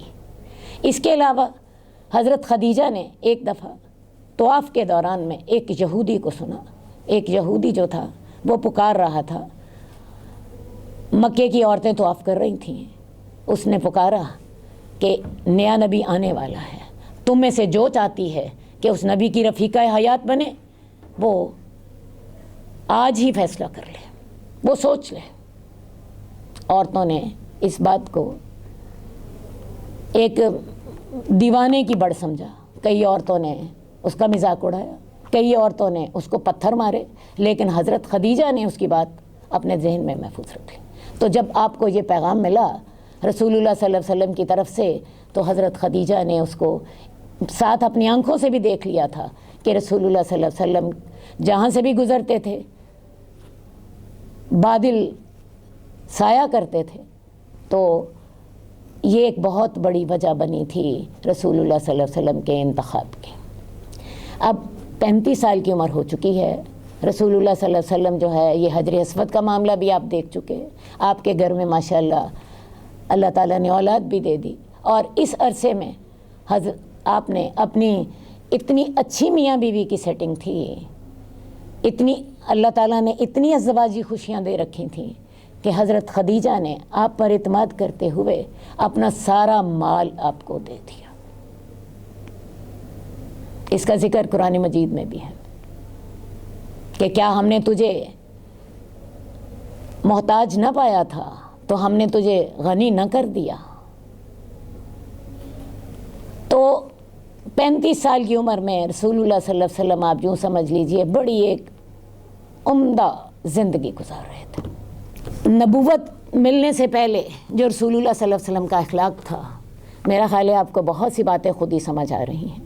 رسول اللہ صلی اللہ علیہ وسلم صادق تھے، امین تھے، اپنی قوم کے اندر مقبول تھے، ان کا فیصلہ قبول کیا جاتا تھا۔ اللہ تعالیٰ نے آپ کو جاہلیت کی جو خرابیاں تھیں ان سے محفوظ رکھا تھا۔ آپ نے کبھی بتوں کی پوجا نہ کی تھی، آپ نے کبھی شراب نہ پی تھی۔ جو اس دور کی خرابیاں تھیں ان سے اللہ تعالیٰ نے آپ کو بچا لیا۔ آپ کی اپنی روایت ہے کہ ایک دفعہ میں نے چاہا کہ جو اس دور کے جوان جو ہیں جن محفلوں میں حصہ لیتے ہیں میں ان میں حصہ لوں۔ ہوتا یہ تھا کہ عرب نوجوان رات کو بعض اوقات قصہ گوئی کی محفلوں میں شامل ہوتے، تو میں نے سوچا میں بھی ان محفلوں میں شامل ہوں، میں بھی دیکھوں وہاں کیا ہوتا ہے۔ کہتے ہیں کہ میں نے اپنا بکریوں کا ریوڑ اپنے ایک ساتھی کو دیا اور میں نے اسے طے کر لیا کہ تم میری بکریوں کو دیکھو، میں ذرا آج وہاں جاؤں گا جہاں دوسرے نوجوان جاتے ہیں۔ کہتے ہیں میں جب وہاں پہ گیا مجھے نیند آ گئی اور اگلے دن میری اس وقت آنکھ کھلی جب کہ سورج کی دھوپ میرے چہرے پر پڑ رہی تھی۔ تو اللہ تعالیٰ نے اپنے نبی کو ان فضولیات سے بھی بچا لیا۔ ایک اور واقعہ ہمیں ملتا ہے حدیث میں کہ جب یہ بیت اللہ تعمیر ہو رہا تھا اس وقت حضرت عباس جو تھے آپ کے چچا، انہوں نے وہ بھی پتھر اٹھا رہے تھے، اللہ کے رسول بھی اٹھا رہے تھے۔ انہوں نے کیا کیا کہ رسول اللہ صلی اللہ علیہ وسلم سے کو دیکھا کہ آپ پتھر اٹھا رہے ہیں تو آپ کے کندھے زخمی ہو رہے ہیں پتھر کے اٹھانے کی وجہ سے، یہاں خراشیں پڑ رہی ہیں۔ انہوں نے کیا کیا کہ آپ کا تہمت نیچے سے پکڑا اور اسے طے کر کے یہاں پہ رکھ دیا۔ عرب لوگ اس چیز کو کوئی بھی برا نہیں سمجھتے تھے۔ آپ کو پتہ ہے عرب ننگے تو آپ کیا کرتے تھے، تو جو لوگ ننگے عبادت کر لیتے تھے تو ان کے لیے یہ کون سی بڑی بات تھی۔ تو انہوں نے کیا کیا کہ وہی تہمت طے کر کے یہاں پہ رکھ دیا۔ اللہ کے رسول صلی اللہ علیہ وآلہ وسلم بے ہوش ہو گئے، اسی وقت نیچے گر گئے۔ یہ حضرت عباس کا عمل تھا۔ اللہ تعالیٰ نے وہاں بھی اپنے نبی کی حفاظت فرمائی۔ تو آپ یوں سمجھ لیجئے کہ نبوت سے قبل بھی آپ کی جو سیرت تھی انتہائی عمدہ، زبان کے سچے، بات کے پکے، غریبوں کی مدد کرنے والے، صلہ رحمی کرنے والے، حق کا ساتھ دینے والے، صادق، امین، اور آپ کے فیصلے قبول کیے جاتے تھے۔ تو اللہ تعالیٰ ایک نبی کی شخصیت کی اسی طرح تعمیر کرتے ہیں۔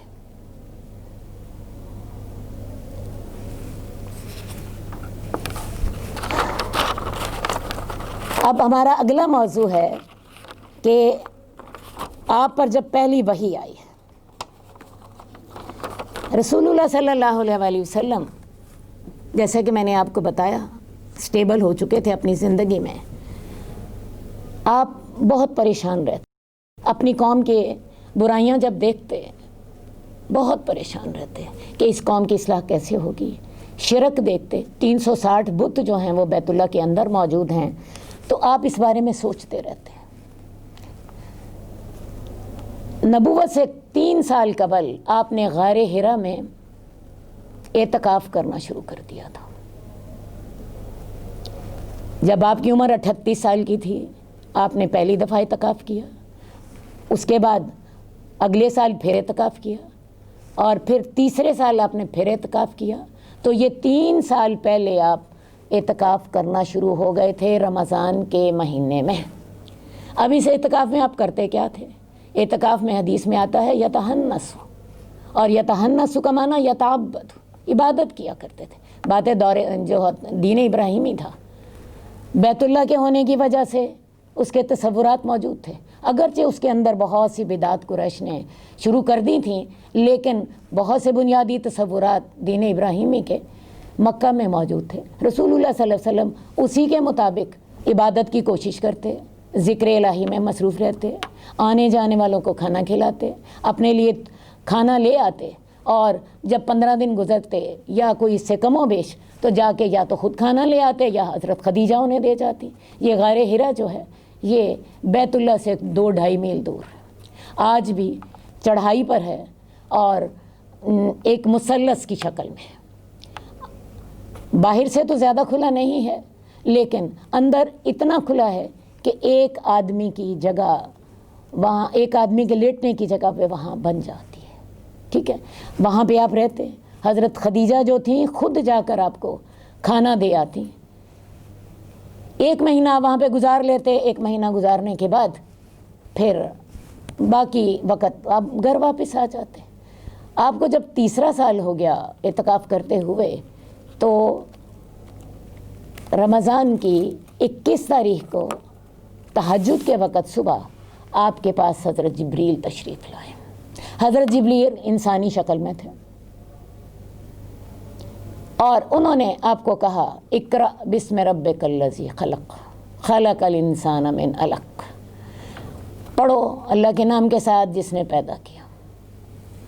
5 آیات جو تھیں یہ پہلی وحی میں شامل تھیں، آپ سب کو علم ہوگا۔ اللہ کے رسول صلی اللہ علیہ وسلم نے جب یہ معاملہ دیکھا گھبرا گئے، حضرت جبریل کو کہنے لگے ما انا بقارئ، میں نہیں پڑھ سکتا۔ حضرت جبریل نے پھر کہا اقرأ بسم ربک الذی خلق خلق الانسان من علق، آپ پھر کہنے لگے ما انا بقارئ، میں نہیں پڑھ سکتا۔ حضرت جبریل نے پہلی دفعہ جب آپ نے کہا تھا ما انا بقارئ، آپ کو بھینچا، دوبارہ کہا اقرأ، اللہ کے رسول نے پھر جواب دیا میں نہیں پڑھ سکتا، پھر حضرت جبریل نے بھینچا، پھر تیسری دفعہ پھر بھینچا، اور اتنی زور سے بھینچا کہ رسول اللہ صلی اللہ علیہ وسلم کو تکلیف ہوئی۔ لیکن اس بھینچنے کا فائدہ یہ ہوا کہ اب اللہ کے رسول کی زبان پہ وہ لفظ جاری ہو گئے۔ کون سے لفظ؟ یہی 5 آیات، اقرأ بسم ربک الذی خلق خلق الانسان من علق اقرأ وربک الاکرم الذی علم بالقلم علم الانسان ما لم یعلم، اپنے رب کے نام سے پڑھو جس نے پیدا کیا، اس نے انسان کو خون کے لوتھڑے سے پیدا کیا۔ اقرأ وربک الاکرم الذی علم بالقلم، اپنے رب کے نام سے پڑھو جو بڑا عزت والا ہے، جس نے انسان کو قلم کے ساتھ تعلیم دی اور انسان کو وہ کچھ سکھایا جو وہ نہ جانتا تھا۔ اب یہ بیچنے کے بعد رسول اللہ صلی اللہ علیہ وسلم کی زبان پر یہ لفظ جاری ہو گئے۔ اب یہ جو بات ہے کہ میں نہیں پڑھ سکتا، کیا حضرت جبریل کوئی عبرانی زبان بول رہے تھے یا کوئی ایسی زبان بول رہے تھے جو اللہ کے رسول جس کو سمجھ نہیں رہے تھے؟ اصل بات یہ ہے کہ عالم بالا کا جو رابطہ ہے وہ رسول اللہ صلی اللہ علیہ وسلم کے دل کے ساتھ ہو رہا تھا، اور یہ معاملہ پہلی دفعہ ہو رہا تھا، اور آپ کا دل جو تھا وحی کو قبول کرنے کے لیے تیار نہیں تھا۔ حضرت جبریل سے نے جب اس کو بھینچا، 1 دفعہ بھینچا، 2 دفعہ بھینچا، زیادہ زور سے بھینچا، تو وہ دل آہستہ آہستہ تیار ہو گیا اور اللہ کے رسول صلی اللہ علیہ وآلہ وسلم اس وحی کو قبول کرنے کے لیے تیار ہو گیا۔ آپ سمجھ لیجئے ایک ہاٹ لائن قائم ہو گئی ہے عالم بالا سے رسول اللہ صلی اللہ علیہ وسلم کے دل تک، اور یہ 5 آیات جو ہیں آپ پر نازل ہوئیں، اور اللہ کے رسول جو تھے اس کے بعد آپ گھبرا گئے۔ حضرت جبریل جو ہیں وہ چلے گئے، اللہ کے رسول وہاں سے نکلے تو گھر پہنچ گئے، اتنے پریشان ہوئے، اعتکاف چھوڑا گھر چلے گئے۔ حضرت خدیجہ سے کہا مجھے چادر اڑا دو۔ حضرت خدیجہ بھی اتنی سمجھدار ہیں، یہ نہیں پوچھتی کیا بات ہے، چادر اڑا دیتی ہیں۔ جب چادر اڑا دی، تھوڑے سے آپ ریلیکس ہوئے، تو پھر آپ نے خود ہی بتایا کہ آج میرے ساتھ یہ واقعہ پیش آیا تھا، اور ساتھ ہی آپ نے فرمایا مجھے اپنی جان کا ڈر، ابھی نبوت شروع ہوئی نہیں اور جان کا ڈر پہلے ہو گیا، آزمائشیں ساتھ شروع ہو گئی۔ آپ کے الفاظ سے مجھے اپنی جان کا ڈر ہے۔ حضرت خدیجہ کہنے لگیں اللہ کی قسم اللہ کبھی آپ کو رسوا نہ کرے گا، اللہ کی قسم اللہ آپ کو کبھی رسوا نہ کرے گا۔ آپ مہمانوں کی مہمان نوازی کرتے ہیں، آپ غریبوں کی مدد کرتے ہیں، آپ صلہ رحمی کرتے ہیں، آپ جن کے پاس کچھ نہیں ہوتا انہیں کما کے دیتے ہیں، اور آپ حق کے راستے میں جو مصائب آتی ہیں اس میں لوگوں کی مدد کرتے ہیں۔ اللہ آپ کو کبھی ضائع نہیں کرے گا۔ بڑے جزم کے ساتھ اور بڑی یقین کے ساتھ انہوں نے رسول اللہ صلی اللہ علیہ وسلم کو تسلی دی، اور اسی تسلی کے اندر آپ کو رسول اللہ صلی اللہ علیہ وسلم کی سیرت نظر آ رہی ہے۔ ایک بیوی کی گواہی سب سے زیادہ سچی گواہی ہوتی ہے، کیونکہ بیوی کے ساتھ انسان 24 گھنٹے رہتا ہے۔ رسول اللہ صلی اللہ علیہ وسلم کو لازماً تسکین ہوئی ہوگی۔ اگلا کام حضرت خدیجہ نے یہ کیا کہ رسول اللہ صلی اللہ علیہ وسلم کو لے کے ورقہ بن نوفل کے پاس گئیں۔ وہی ورقہ بن نوفل جنہوں نے ان کی خواب کی تعبیر ان کو بتائی تھی، ان کے پاس گئیں اور انہیں جا کے ساری بات بتائی۔ ورقہ بن نوفل یہ سن کے کہنے لگے یہ تو وہی ناموس ہے جو کہ حضرت موسیٰ پر اترتا تھا۔ کیا مراد تھی کہ آپ نبی بنا دیے گئے ہیں، آپ پہ وہی نازل ہوئی ہے۔ اور ساتھ ہی حضرت ورقہ نے یہ بھی کہا کہ کاش میں اس وقت جوان ہوتا، کاش میں اس وقت زندہ ہوتا جب یہ تمہیں نکال دیں گے۔ اللہ کے رسول حیران ہو گئے، کہنے لگے اب کیا وہ مجھے نکال دیں گے؟ آپ کو اپنی اہمیت کا پتہ تھا، آپ کو پتہ تھا کہ میرا جو ہے معاشرہ وہ میری کتنی عزت کرتا ہے، تو بڑے حیران ہو کے کہنے لگے کہ کیا وہ مجھے نکال دیں گے؟ ورقہ بن نوفل کہنے لگے کہ جو بھی یہ پیغام لے کر آیا ہے اس کے ساتھ دشمنی کی گئی ہے، تو کاش میں اس وقت جوان ہوتا، کاش میں اس وقت طاقتور ہوتا، کاش میں اس وقت زندہ ہوتا۔ اگر میں اس وقت زندہ ہوا تو میں تمہاری ضرور مدد کروں گا اور ٹھیک ٹھاک مدد کروں گا۔ لیکن ہوا کیا کہ حضرت ورقہ بن نوفل جو تھے وہ زندہ نہ رہے۔ لیکن آپ یہ سمجھ لیجئے کہ اس وقت بھی حضرت ورقہ بن نوفل جو ہیں وہ آپ کی نبوت کی آپ کو بشارت دے رہے ہیں۔ خیر جی، رسول اللہ صلی اللہ علیہ وسلم واپس چلے گئے، کچھ تسکین ہوئی، پھر اپنے واپس اپنے جو ہے اعتکاف کی جگہ پر چلے گئے اور وہاں جا کر اپنا باقی اعتکاف پورا کیا۔ اور اس کے بعد پھر جب اعتکاف پورا ہوا اگلے 10 دنوں میں آپ واپس تشریف گھر لے آئے۔ درمیان میں فترۃ الوحی کا جو تھا معاملہ پیش آیا۔ فترۃ الوحی سے کیا مراد ہے؟ وحی کی بندش۔ اللہ تعالیٰ نے کچھ یہ پہلی وحی کے بعد کچھ دیر وحی نہ آئی، اور اس کا مقصد یہ تھا کہ وہ جو رسول اللہ صلی اللہ علیہ وسلم اتنے دہشت زدہ ہو گئے تھے آپ تھوڑے سے پرسکون ہو جائیں۔ ایک اور مقصد یہ بھی تھا کہ آپ کو دوبارہ وحی کی طلب ہو، آپ کے اندر خواہش پیدا ہو جائے۔ بہت سے لوگوں کا خیال ہے کہ یہ فترۃ الوحی کا عرصہ جو ہے 2.5 سال کا تھا یا 3 سال کا تھا، بعض 6 ماہ کہتے ہیں، لیکن اگر تمام روایات کو ملایا جائے تو صحیح بات یہی ہے کہ فترۃ الوحی کا عرصہ صرف 9 دن تھا، 9 دن یا 10 دن، وہی عرصہ جس عرصے میں آپ نے اعتکاف مکمل کیا ہے۔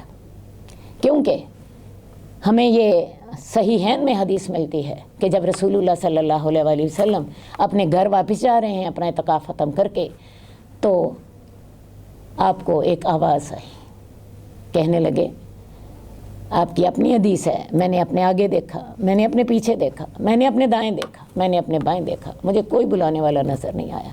میں نے اوپر دیکھا، وہاں حضرت جبریل بیٹھے تھے ایک کرسی پر، ان کے 600 پر تھے، اور انہوں نے زمین و آسمان کے سارے خلا کو روک رکھا تھا۔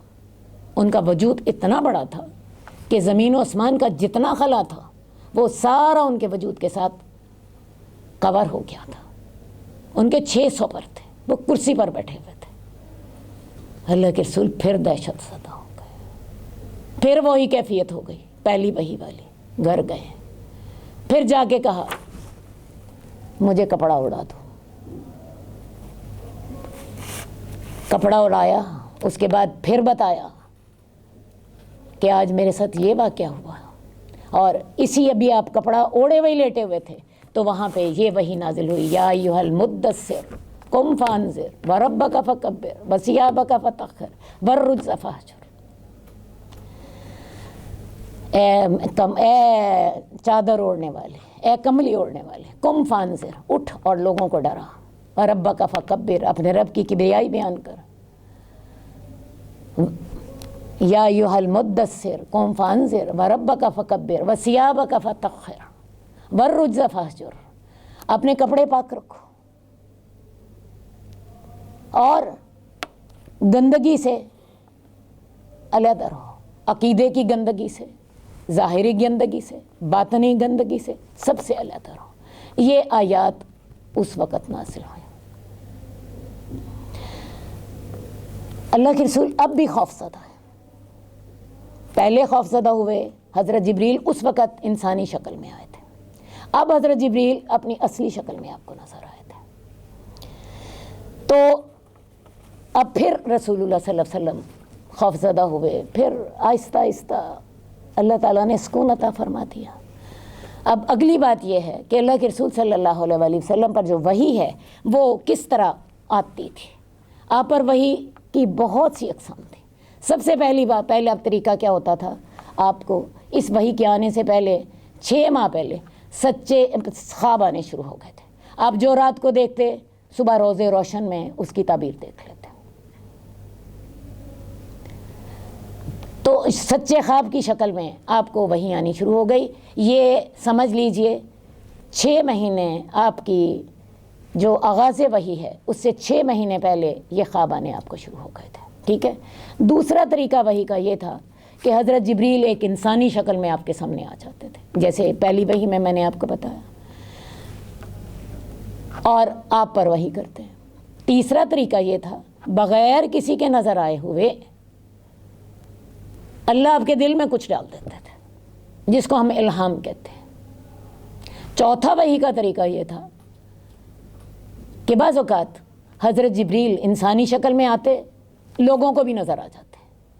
یہ حدیث جبریل جو ہے اس میں یہ بات ہمیں نمایاں ہوتی ہے، لوگوں کو بھی نظر آ جاتے، لوگ بھی ان کو دیکھ لیتے، لوگوں کے سامنے وہ اللہ کے رسول سے سوال کر لیتے اور اللہ کے رسول جواب دے دیتے۔ اس صورت میں بھی وحی آ جاتی۔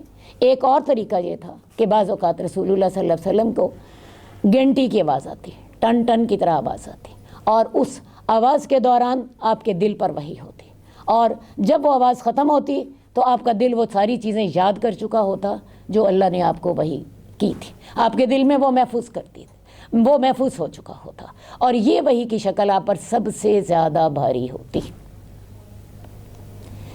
اس صورت میں اگر آپ اونٹنی پر بیٹھے ہوتے، اونٹنی آپ کا بوجھ نہ سہار سکتی، بیٹھ جاتی۔ ایک دفعہ یہ وحی ہو رہی تھی تو اللہ کے رسول صلی اللہ علیہ وآلہ وسلم کی جو ران تھی وہ کسی اور صحابی کے اوپر تھی۔ وہ صحابی کہتے ہیں مجھے یوں لگتا تھا میری ران ٹوٹ جائے گی، اتنا بوجھ میرے اوپر پڑا۔ تو آپ خود فرماتے ہیں کہ یہ وحی کی شکل میرے اوپر سب سے زیادہ بھاری ہوتی تھی، اور سخت سردی ہوتی تو تب بھی آپ کو پسینہ آ جاتا، آپ کے ماتھے پر پسینہ جو تھا موتیوں کی طرح چمکنے لگ جاتا۔ ایک اور وحی کی قسم یہ تھی جیسے اللہ تعالیٰ نے حضرت موسیٰ سے کلام کیا تھا، حضرت موسیٰ سے اللہ تعالیٰ کلام کرتے تھے، آپ کا نام ہی کلیم اللہ ہے، لیکن یہ بات یاد رکھیے کہ حضرت موسیٰ سے اللہ تعالیٰ ڈائریکٹ کلام نہیں کرتے تھے، کیونکہ یہ تو ممکن ہی نہیں ہے۔ اگر ممکن ہوتا تو حضرت موسیٰ اللہ سے کیوں کہتے رب ارنی انظر الیک، اللہ میں تجھے دیکھنا چاہتا ہوں، مجھے اپنا آپ دکھا دے۔ تو اللہ تعالیٰ حجاب کے ساتھ، اور اللہ تعالیٰ کا حجاب نور کا ہوتا ہے، اس کے ساتھ حضرت موسیٰ سے کلام کرتے۔ ایک اور وحی کی شکل یہ تھی کہ جیسے اللہ تعالیٰ نے آپ سے معراج کے موقع پر کلام کیا ہے، یہ کسی نبی کے بغیر، یہ کسی جو تھا فرشتے کے واسطے کے بغیر تھا، لیکن اگر آپ یہ کہیں کہ یہ روبرو تھا، یہ بات درست نہیں ہے، کیونکہ اس کی یہ قرآن مجید سے بھی ثابت ہوتا ہے کہ اللہ تعالیٰ کسی سے ڈائریکٹ بات نہیں کرتے، اور حضرت عائشہ سے بھی ثابت ہوتا ہے۔ حضرت عائشہ سے کسی نے کہا تھا کہ اللہ تعالیٰ نے رسول اللہ صلی اللہ علیہ وسلم سے بلا حجاب بات کی تھی، تو حضرت عائشہ نے کہا تھا تمہاری اس بات سے میرے رونگٹے کھڑے ہو گئے ہیں۔ بہرحال یہ وحی کی مختلف قسمیں ہیں جن کے ساتھ رسول اللہ صلی اللہ علیہ وسلم پر مختلف موقعوں پر وحی آتی تھی۔ اگلی دفعہ ہمارا موضوع ہوگا وحی کے بعد دعوت اور تبلیغ کا میدان جو تھا، اس میں اللہ کے رسول پر کو کیا مشکلات پیش آئیں، یہ ہمارا اگلا موضوع ہوگا انشاءاللہ العزیز۔ اللہم صلی علی محمد وعلی آل محمد کما صلیت علی ابراہیم وعلی آل ابراہیم انک حمید مجید۔ اللہم بارک علی محمد وعلی آل محمد کما بارکت علی ابراہیم وعلی آل ابراہیم انک حمید مجید۔